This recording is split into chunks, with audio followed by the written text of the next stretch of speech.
ရေဂျိုအရေဂျိုကဲမော်ဒယ်နဲ့တည်းကမကြိုက်ဘူးမော်ဒယ်မြင့်ရပဲကြိုက်တယ်ဆိုရင်ကျွန်တော်တို့ရှိမှာ2023ထုတ် EV လေးတစ်စီးရှိမှာခင်ဗျကဲဘာကားလေးလဲဆိုတာကိုကျွန်တော်နဲ့အတူတူလိုက်ကြည့်ပေးကြပါအောင်ခင်ဗျလီမော်တာထုတ်လုပ်တဲ့ T03 EV ကားလေးပဲဖြစ်မယ်hash rate 403 km ထိမောင်းနှင်လို့ရပြီးတော့မှ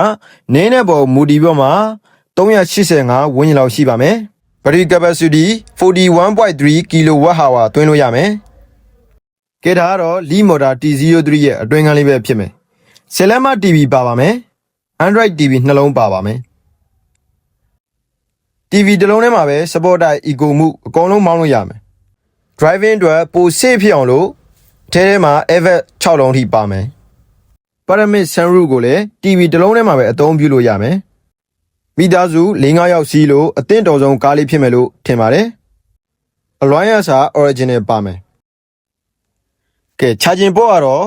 AC DC နှစ်ခုလုံးအသုံးပြုလို့ရပါတယ်ကဲကားလေးကိုပက်ကပြဝိုင်းဆိုတော့စိတ်ဝင်စားလို့လာရောက်ကြည့်ရှုနေတယ်ဆိုရင်တော့အရှိတကောရသားတို့ရဲ့ one way လမ်းမကြီးပေါ်ကြည့်ရှုရမှာဖြစ်ပါတယ်ခင်ဗျာဆက်သွယ်ရမယ့်ဖုန်းနံပါတ်လေးကတော့3998-524-2323ကိုဆက်သွယ်မေးမြန်းနိုင်ပါတယ်ခင်ဗျာဗီဒီယိုဆုံးထိကြည့်ရှုပေးခဲ့ရတဲ့ဒုတိယချင်းတိုင်းကိုကျေးဇူးထူးတင်ရှိပါတယ်ခင်ဗျာအားလုံးကျေးဇူးတင်ပါတယ်